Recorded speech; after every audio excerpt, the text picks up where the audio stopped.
Donald ટ્રમ્પના president બન્યાને હજુ એક અઠવાડિયું પણ પૂરું નથી થયું તેવામાં આઈસની ઉપરા છાપરી પડી રહેલી રેડ ઉપરાંત અમેરિકામાંથી માસ ડિપોર્ટેશન પણ શરૂ થઈ ચૂક્યું છે. 23 જાન્યુઆરીએ અમેરિકાથી 2 મિલિટરી એરક્રાફ્ટ કુલ 160 ઇલીગલ ઇમિગ્રન્ટ્સને લઈને રવાના થયા હતા.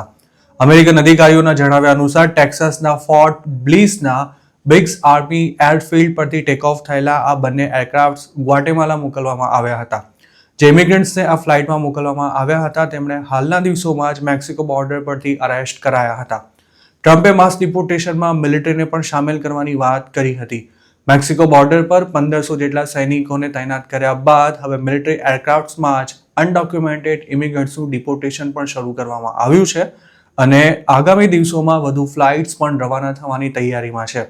આ કાર્યવાહી સાથે સંકળાયેલા એક અધિકારીને કોટ કરીને કેટલાક મીડિયા રિપોર્ટ્સમાં એવું જણાવાયું હતું કે ઇલીગલ ઇમિગ્રન્ટ્સને તેમના દેશ પરત મોકલવામાં મિલિટરી એરક્રાફ્ટ્સનો ઉપયોગ કરવામાં આવ્યો હોય તેવી હાલના સમયની કદાચ આ પહેલી ઘટના છે. ટ્રમ્પ 2.0માં અમેરિકાથી રવાના થયેલી પહેલી રિમૂવલ ફ્લાઇટ્સના ફોટોગ્રાફ પણ વ્હાઇટ હાઉસના પ્રેસ સેક્રેટરી કેરોલિન લિવિટ દ્વારા સોશિયલ મીડિયા પર શેર કરવામાં આવ્યા હતા, જેમાં હાથકડી પહેરાવાયેલા ઇમિગ્રન્ટ્સને પ્લેનમાં બેસાડતા જોઈ શકાય છે. બાઇડનના કાર્યકાળ દરમિયાન પણ રિમૂવલ ફ્લાઇટ્સ રેગ્યુલરલી ઓપરેટ થતી હતી, જેમાંથી એક ફ્લાઇટ ઓક્ટોબર 22, 2024ના રોજ ઇન્ડિયા પણ આવી હતી અને તેમાં 100 ઇલીગલ ઇમિગ્રન્ટ્સને અમેરિકાથી મોકલાયા હતા. ઇન્ડિયા સિવાય બાઇડન એડમિનિસ્ટ્રેશને 4 જેટલી રિમૂવલ ફ્લાઇટ્સ ચાઇના પણ મોકલી હતી. પેન્ટાગોનના જણાવ્યા અનુસાર ટેક્સાસની અલ પાસો અને કેલિફોર્નિયાની સેન ડિએગો બોર્ડર પરથી તાજેતરમાં જ અરેસ્ટ થયેલા 5000થી પણ વધુ ઇલીગલ ઇમિગ્રન્ટ્સને ડિપોર્ટ કરવાની કાર્યવાહી શરૂ થઈ ગઈ છે અને તેના માટે પણ મિલિટરી એરક્રાફ્ટનો જ ઉપયોગ કરવામાં આવશે. ટ્રમ્પે મેક્સિકો બોર્ડર પર નેશનલ ઇમરજન્સી જાહેર કર્યા બાદ ત્યાં હાલ 1500 જેટલા સૈનિકો તૈનાત થઈ ગયા છે, જ્યારે આગામી સપ્તાહમાં બીજા વધારાના સૈનિકો પણ બોર્ડર પર મોકલવામાં આવશે તેવું પણ પેન્ટાગોન દ્વારા જણાવાયું છે. બીજા રાઉન્ડમાં જે સૈનિકોને બોર્ડર પર મોકલવામાં આવશે તેનો આંકડો હજારોમાં હોઈ શકે છે, પરંતુ તેના અંગે હજુ સુધી ન તો કોઈ સત્તાવાર નિર્ણય લેવાયો છે કે ન તો આ અંગે કોઈ જાહેરાત કરાઈ છે. જોકે એવું પણ જાણવા મળી રહ્યું છે કે આગામી દિવસોમાં મેક્સિકો બોર્ડર પર 10,000 જેટલા અમેરિકન સોલ્જર્સને ડિપ્લોય કરવામાં આવી શકે છે. ટ્રમ્પે પોતાની પહેલી ટર્મ દરમિયાન 5200 સોલ્જર્સને બોર્ડર પર તૈનાત કર્યા હતા. બાઇડને પણ એક્ટિવ ડ્યુટી ટ્રુપ્સને બોર્ડર પર મોકલ્યા હતા, પરંતુ ત્યાં તેમનો રોલ માત્ર બોર્ડર પેટ્રોલને વહીવટી કામોમાં જ મદદ કરવાનો હતો.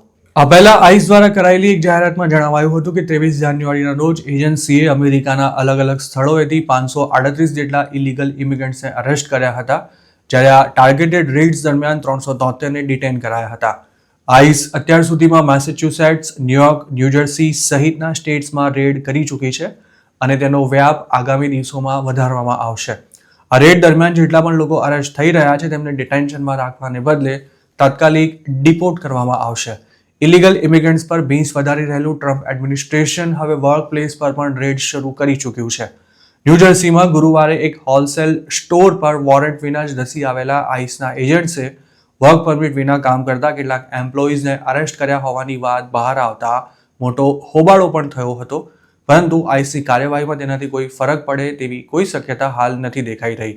મહત્વની વાત એ પણ છે કે આઈસ મોટાભાગે ડેમોક્રેટિક સ્ટેટ્સમાં ઉપરાછાપરી રેડ કરી રહી છે, પરંતુ રિપબ્લિકન સ્ટેટ્સમાં આવી કોઈ કાર્યવાહીની માહિતી હજુ સુધી બહાર નથી આવી.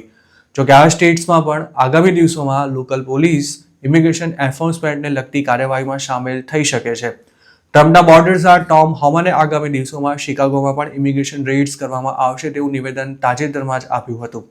આઈસની આ કાર્યવાહીનો હાલ અમેરિકામાં એટલો ડર જોવા મળી રહ્યો છે કે ઘણા શહેરોમાં ઇલીગલ ઇમિગ્રન્ટ્સે જોબ પર જવાનું તેમજ ઘરની બહાર નીકળવાનું સુદ્ધા બંધ કરી દીધું છે, જેમાં સેન્ચ્યુરી સિટી શિકાગોનો પણ સમાવેશ થાય છે. ઇલીગલ ઇમિગ્રન્ટ્સ ઉપરાંત હવે અમેરિકામાં ભણવાની સાથે જોબ કરતા ઘણા ઇન્ડિયન સ્ટુડન્ટ્સે પણ જોબ છોડી દીધી છે. આ સિવાય હવે ઓનર્સ પણ વર્ક પરમિટ ના હોય તેવા લોકોને જોબ પર રાખવાનું ટાળી રહ્યા છે.